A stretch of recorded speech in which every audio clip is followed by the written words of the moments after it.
Hi, I'm Eric Arnold, and I'm going to go over my EDL 853 case study. Okay, so summarizing the facts. Miguel sustained a spinal injury while playing football. Miguel will use a wheelchair due to waist down paralyzation. Miguel's given a schedule change and returning to school. Parents were not informed of this schedule change. The change is due to an accessibility to the classroom issue. Change is not giving Miguel equal access to the programs. Miguel's parents have called a meeting. After a bit, a lawyer is present with Dad. So, Section 2, legal and ethical issues. So, Miguel's education program has been harmed. This is a FAPE violation. He is not receiving equitable access to classrooms or classroom materials. So I believe that just moving him out of the class, discriminatory actions are taking place.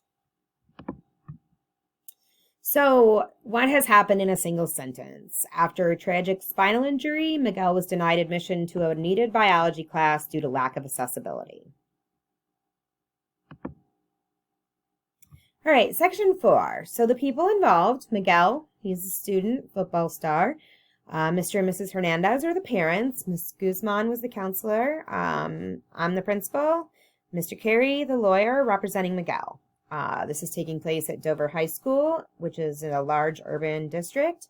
There was a football field accident. I do not believe that we have to worry about any liability in that. I think that should be covered under assumption of risk. It was an accident, not something that happened purposefully on the field. So again, I think that should be covered. We do have several relocatable trailers within our high school, and not all parts of the high school are accessible. So Miguel is now using a wheelchair.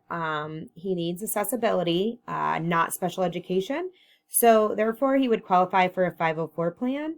An IEP would be if he needed specialized instruction, which he does not. He just needs accommodations for his program. So therefore, that would be 504 plan.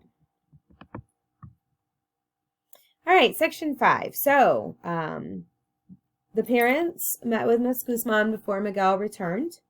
And then Miguel returns to school. Why I was not part of this discussion to begin with.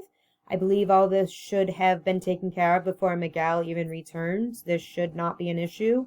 For whatever reason, administration was not informed, and we are not ready with the accessibility we need for Miguel.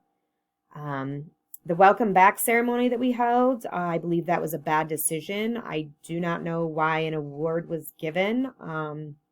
I feel like that's just kind of, oh, hey, you got hurt. Here's an award.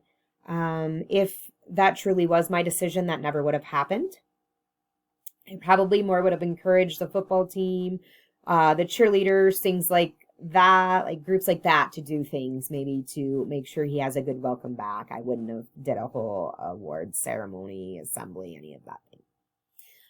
So Miguel meets with his counselor right after, and he's given a schedule change. That schedule change may meet his high school requirement, but that's not what he wants. That's not what he needs. So that can't just be changed on him because his classroom is not accessible. So, the meeting with the parents, I understand why the parents would be angry, to be quite honest with you. I'm pretty angry when I was reading this myself. I don't know why an attorney needed to be brought. However, I'm not a parent, so I don't know how angry that would make you. I personally would have liked to see the school and the parents try to talk about this and come up with an agreement before, but I also see where the parents may have failed. They've already tried that and they were not heard. One thing I do want to point out is when the attorney was saying that he requires the accessibility and the accommodations to have accessibility to his classes and anything else they deem necessary. That is not true. We do not have to give them everything they deem necessary. It has to be educationally warranted, and that is something that should be come up with as a team. So, options and possibilities. So, option one, do nothing. Well, I mean, I don't really feel like that's an option, but I guess if principal is to choose that, the option and the consequences, you are going to be sued, you will lose, and hopefully you won't have a job anymore, because if you would do nothing about the situation, I don't think you should have one. Option two, make your class accessible. So, look at if the class is in a mobile building, then we could just put ramps out there. If the class is upstairs, maybe we can figure out a way to move the science class so that it is accessible. Maybe we can look at getting an elevator or some kind of way so that it becomes more accessible. I think that the possible consequences to that one would be more people would be able to access our building. So remote classes, we can put them in a remote class. I think the consequence to that, like as far as bad consequence, might be, can he do all the science experiments? And attend maybe biology at a local community college. Do we have one nearby? Does the school have a partnership with them? So my options. Option one, I'm not going to discuss because it's not an option. Option two, make the class accessible. So the pros I found for this are, first of all, the pros for Miguel. He wants to access every class like everyone else. He wants to be like everyone else. He is like everyone else. He needs to be able to go where he needs to go. And not only Miguel needs that, but future students need that. If we have other people, we need to look at not just Miguel's needs, but anyone that might come after. This is an opportunity to improve our building. We can make it better. We can try to get that 25% accessible, and that's going to lead to equitable access for all. Equitable access to classrooms, equitable access to learning opportunities. It's just going to be an overall improvement. The cons to this are the time factor. It probably is going to take a little bit more time, and money. Like, I don't know how much this is going to cost. Is this something we make? Do we need to order? We'll have to look at things like that. So option three would be the remote class. The pros for that, they're very easy for school. We've lived in that world for the last year and a half, on sometimes the whole time, sometimes on occasion. So I think that we can very easily get Miguel in a class that he can access, and we can get that online for him so that he can be in the class without being in the class. So he would be able to take that class. The cons to that, again, are the experiments. He may not have equitable access or opportunities because certain things that are in the science lab may need to stay in the science lab, like Bunsen burners or things like that you would need for the gas. So it just depends on what experiments they're doing. A sense of belonging might be a con. Miguel would not be with the rest of the students in his class, and that can feel lonely, and you can feel left out. I believe with this one, we're kind of borderline meeting fate, because this is not Miguel's least restrictive environment. It is what we might need to do for right now, but is he truly getting equitable access? Okay, option four, attending biology at a local community college. The pros are this is a good opportunity for Miguel to begin college. A lot of times they will give you high school and college credit for the class. This will give Miguel the opportunity to start building a new community within the college, and it gives him the opportunity to start something new. Get out there. Let's see how college goes. May only be one class, but it's a good opportunity still. The cons to this are, again, the sense of community. He will be building a new community within the college, but he may be losing part of his high school community that he is no longer with. Transportation is that the schools responsibility to get him to or from his class? Or is that Miguel's responsibility himself? And what is the cost? Again, do we have partnerships with the college? If we do, maybe the cost is very small. Maybe the cost is waived. It just depends, but that's something worth looking into. Okay, so my best option, I personally feel the best option is to make the class accessible and to give students more equitable access. Since there was the mention of portables, I'm going to go with that's where the biology class is for this. So ramps should be on all of them. As you can see in the picture, it's not too hard to do that.